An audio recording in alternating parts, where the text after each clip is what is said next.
오늘 어버이 주일 맞이하면서 세 가지 가정이라고 하는 제목으로 말씀을 전하려고 합니다. 가정은 세 종류의 가정이 있고 궁극적으로는 그 세 종류의 가정이 하나님께서 하나님의 뜻을 이루고자 하시는 가장 중요한 소명을 가지고 있다. 그렇게 볼 수가 있습니다. 첫 번째 가정은 내가 태어난 가정, 우리 부모님과 형제와 자매들이 함께하는 가정, 그리고 내가 결혼을 해서 남편과 아내가 되고 자녀를 낳아서 기르는 바로 이런 가정을 말합니다. 이 가정은 우리 육신의 삶에 있어서 가장 중요한 공간이고 우리의 육신이 태어난 곳이고 또 우리 육신이 눈을 감을 때까지 이 가정이라고 하는 울타리 속에서 우리가 살아갑니다. 이 세상 모든 사람들이 가정이라고 하는 태에서 태어났고 또 가정이라고 하는 공간에서 성장하고 양육을 받고 그리고 가정이라고 하는 그 조직 속에서 떠남으로써 인생의 일생을 마치는 것입니다. 이 가정이 바로 우리 육신의 모든 삶을 해석하는 가장 중요한 관계의 기본이고 삶의 기본이라고 말할 수 있습니다. 두 번째는 성도들이 하나님 아버지를 모시고 그 하나님의 자녀가 되고 예수 그리스도의 신부로서 이루는 교회라는 가정입니다. 이 가정은 영적인 구조로 이루어져 있고 이 교회라고 하는 가정을 통하여 영적인 자녀가 태어나고 그 자녀가 믿음으로 양육받고 그리고 이 세상을 떠나갈 때에 그 교회라고 하는 가정을 통해서 한평생 믿음의 삶을 지키고 이 세상에서 주신 사명의 길을 마치고 이 세상을 떠나가는 것입니다. 그런 의미에서 보면 교회와 우리가 가지고 있는 가정은 육신적인 것과 영적인 목적은 조금 다르지 몰라도 하나님이 세우신 또한 유일한 가정의 구조를 가지고 있고 조직을 가지고 있습니다. 세 번째는 성도가 영원히 하나님 아버지와 함께 사는 천국 가정이 있습니다. 천국은 성도들이 영원히 하나님 아버지와 함께 하나님의 자녀로 구원의 자리에서 살아가는 가정의 원형이 되는 것입니다. 하나님의 나라는 이 세상 모든 가정과 이 세상 모든 교회의 원형으로 온전한 가정의 모습이고 그리고 온전한 아버지고 온전한 자녀고 그리고 온전한 하나님의 백성의 가족으로서 이루어가는 가장 놀라운 포괄적 가정의 원형입니다. 이 세상에 존재하는 모든 가정과 모든 교회의 영원한 원형은 하나님의 나라입니다. 그러므로 가정도 교회도 실제로 가장 위대한 모습이 뭔가 하면 하나님의 나라가 그곳에 임하는 것이고 하나님의 통치가 그곳에 이루어지는 것이고 하나님의 나라가 경험되고 하나님의 나라와 기쁨과 감사가 충만한 바로 그 가정과 그 교회가 가정의 영원한 원형이 되는 바로 하나님의 나라가 성취되고 이루어지는 것입니다. 그래서 우리의 육신적 가정도 하나님 앞에서 바로 세워지면 그 가정이 하나님의 나라가 되고 그 가정이 하나님의 나라를 경험하는 천국 같은 가정이 되는 것입니다.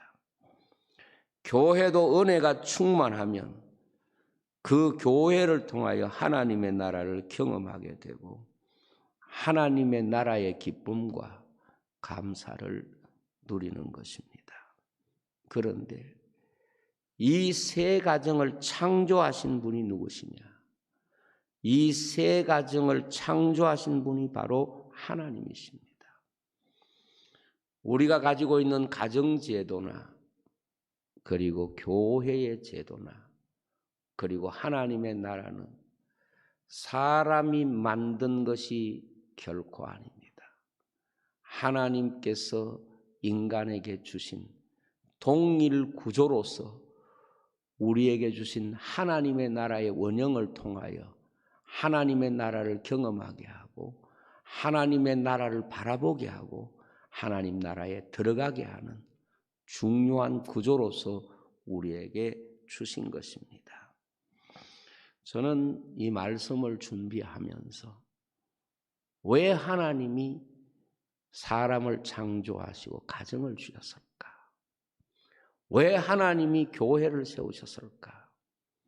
그 이유는 하나님의 나라를 우리에게 주시기 위해서 이 세상의 동일 구조의 가정과 교회를 주신 줄로 믿습니다.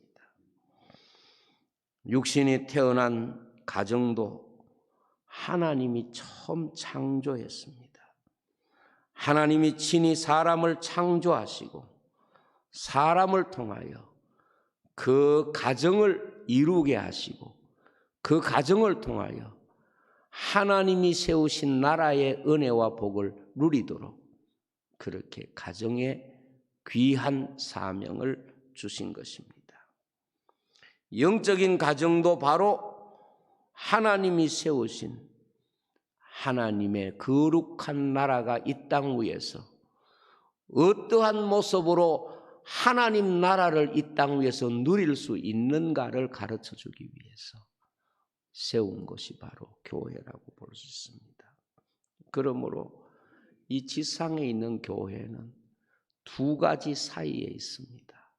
그래서 세상에 세워진 천국 문인데 교회가 은혜를 잃어버리면 세상의 기쁨을 자꾸 담으려고 타락하게 되고 교회가 은혜 충만하게 되면 하나님의 나라가 그 교회를 통하여 우리에게 충만히 임하는 그런 현장이 되는 것입니다.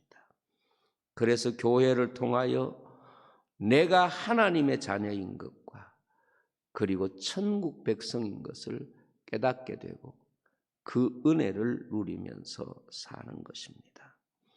그러므로 교회는 하나님의 자녀들로 이루어진 이 세상에서 하나님이 베푸신 영적 가정의 식구로서 살아가는 중요한 구조를 가지고 있습니다. 우리의 영원한 가정의 원형인 하나님의 나라도 하나님이 그 자녀를 위하여 예비하신 처소입니다. 하나님은 궁극적으로 인생에게 그 하나님의 나라를 주시기 위해서 그 아들을 세상에 보내셨고 그 아들을 통하여 신부인 교회를 불러서 영원한 혼인잔치를 통하여 하나님의 거룩한 나라를 우리에게 기업으로 주시는 것입니다. 그런데 처음 육신적 가정은 이 세 가지 가정을 다 잃어버렸습니다. 육체적으로 자식을 낳았지만 그 자식은 가족이라고 하는 구성원이 되기 전에 바로 죄를 공유하는 혈통이 됐습니다. 그것을 원죄라고 말합니다.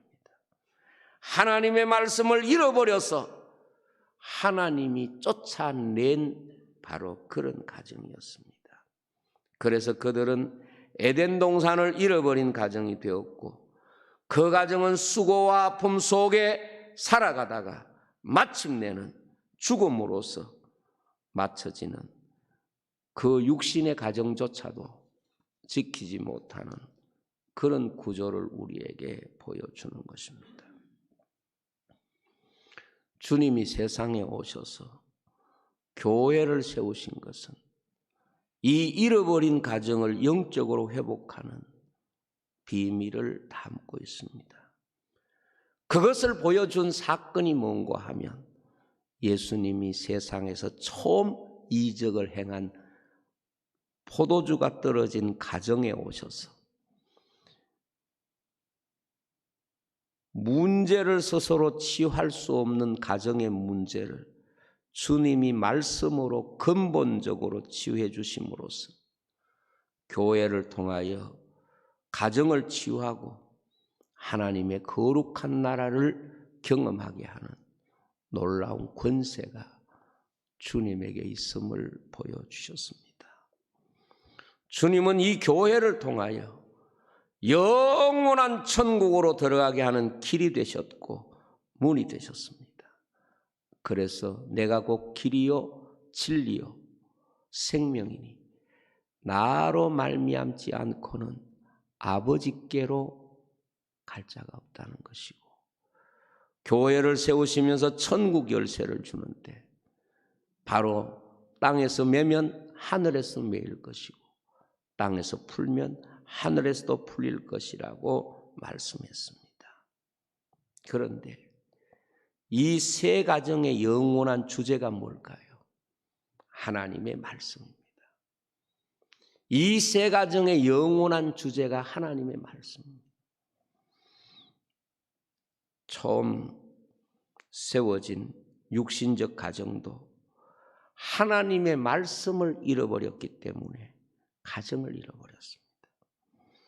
말씀이 바로 하나님이 세우신 가정의 생명인 것입니다.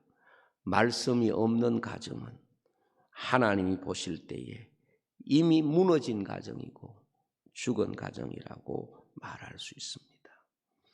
교회도 역시 하나님의 말씀을 통하여 세워진 영적인 가정입니다. 말씀이 육신이 되어 우리 가운데 오신 그 예수님이 세우신 영적인 가정이 교회고, 교회는 하나님의 말씀을 통하여 죽어가는 이 세상의 영혼을 살리고 깨우는 하나님의 거룩한 생명 양식으로 우리에게 주신 것입니다. 그래서 말씀 육신이 되어 우리 가운데 오신 예수님이 말씀하시기를 나를 믿는 자는, 내 살을 먹는 자는, 즉 교회 공동체에 들어왔다는 것은 예수 그리스도가 우리의 생명 양식이 되어서 죽어도 살고 또 살아서 믿는 자는 영원히 죽지 아니하리라, 그렇게 말씀을 했습니다. 그래서 말씀이 사라지면 교회도 죽은 공동체가 되는 겁니다. 여러분, 이 지구촌에 한때 수 없는 지역에 수많은 교회들이 있었지만 건물이 있고 다 있어도 말씀이 사라지면 교회도 사라지는 것입니다. 그러므로 하나님을 대적하는 마귀는 이 세 가정을 무너뜨리기 위해서 자신의 남은 때를 온통 이 세 가정을 무너뜨리는 데 보내고 있습니다. 가장 먼저 마귀는 영원한 가정인 하나님의 나라를 차지하기 위해서 하나님을 대적하다가 세상에 쫓겨난 영적인 실체입니다. 그래서 이 마귀는 하나님이 세우신 가정을 정복하려고 오늘도 온갖 수단과 방법을 동원하는 것입니다. 마귀는 처음 가정을 찾아와서 그 가정에서 하나님의 말씀을 빼앗아 가버림으로써 가정의 생명을 빼앗아 버렸습니다. 하나님의 말씀을 잃은 가정은 이미 가정으로서의 기능을 상실하고 육신적 기능만 남아있는 것입니다. 마귀는 하나님의 교회를 무너뜨리기 위해서 교회에서 말씀 운동을 방해하고 있습니다. 여러분, 세계의 많은 정부가 하나님의 말씀을 전하는 것을 방해하고 있습니다. 대한민국은 뭐 안 그럴 것 같습니까? 앞으로 세상을 보시면 국가의 법도 정부의 권력도 이런 것이 하나님의 말씀을 선포하는 것을, 하나님의 말씀을 지키는 것을, 하나님의 말씀을 고백하는 것을 법적으로 제재하고 제도적으로 제재하고 여러 가지로 방해하는 운동이 이미 세계에 꽉 차 있고 한국에도 이미 턱 밑에 와 있습니다. 여러분 아마 얼마 되지 않으면 교회에서 하나님의 말씀을 빼앗아가는 이런 운동이 엄청나게 일어날 것이고 이것은 이미 피부로 느끼고 있는 현실입니다. 왜 그렇다고 생각합니까? 지금 가정은 이미 무너지고 있습니다. 가정이 있다고 하지만 가정은 하나님의 말씀 빼앗기면 이미 무장해제 당한 겁니다. 하나님이 주시는 가정의 축복을 하나님의 말씀의 울타리가 없으면 절대로 지킬 수가 없습니다. 돈이 있다고 지켜집니까? 권세가 있다고 지켜집니까? 지식이 있다고 지켜집니까? 아닙니다. 왜 우리가 성경을 믿으면서 성경과 반대로 가정을 생각합니까? 그럴 수 없습니다. 이제 그 말씀을 유일하게 가지고 있는 교회가 이 세상의 공격의 대상입니다. 그래서 종교 통합 운동이라든지 여러 가지 지금 사회적으로 일어나고 있는 이런 운동들은 하나님의 말씀을 교회에서 빼앗아 버리면 가정이 무너진 것처럼 교회도 아무런 생명을 갖지 못하고 무너진 현장이 되는 것입니다. 지금 우리나라에도 수많은 법들이 통과되기를 기다리고 있는데 그 중에 많은 부분이 하나님의 말씀을 교회에서 빼앗아가기 위한 법과 제도들이 지금 법이라고 하는 이름 아래서 지금 끊임없이 시도되고 있는 이런 현실 속에 우리가 살아가고 있습니다. 여러분, 세 가지 가정을 기억하십시오. 가정은 말씀을 잃어버리면 에덴을 잃어버리는 것이고 교회도 말씀을 잃어버리면 천국을 잃어버리는 것입니다. 그래서 우리가 믿는 믿음이 무엇입니까? 말씀에 근거하는 것이고 말씀이 바로 우리의 믿음의 내용인 것입니다. 이번에 코로나19로 인해서 너무도 많이 안타까웠던 것은 성도들이 하나님의 말씀을 듣는 일에 대하여 우리가 갖고 있는 어떤 현실적인 문제와 겹쳐지게 될 때 너무도 가볍고 소홀하게 생각하기 쉽다 하는 그런 느낌이 지금 한국 교회에 마치 강물처럼 흐르고 있다는 느낌이 듭니다. 여러분, 가정도 교회도 천국도 하나님이 주신 말씀에 의해서만 지켜질 수 있는 하나님이 주신 생명이기 때문에 그렇습니다. 여러분들이 아무리 건강해도 생명을 잃어버리면 아무 소용이 없는 것처럼 가정도 말씀을 잃어버리면 교회도 하나님 말씀을 잃어버리면 아무것도 아닌 것입니다. 지금 세계 교회들은 말이지요.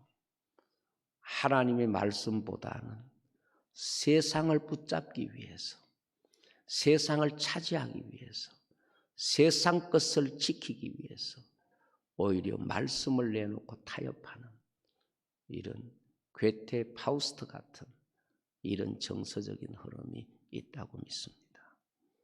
마귀는 하나님의 말씀을 우리에게서 빼앗아 갈 수 있다면 이 세상 영광을 다 줄 수 있다고 그렇게 유혹합니다.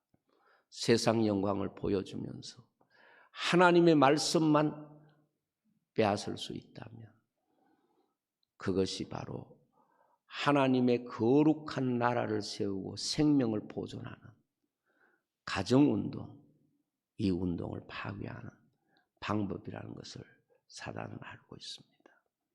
여러분, 이스라엘 백성들이 애굽에서 나와서 광야 40년을 보냈던 것이 바로 지상교회라고 성경은 말씀하고 있습니다.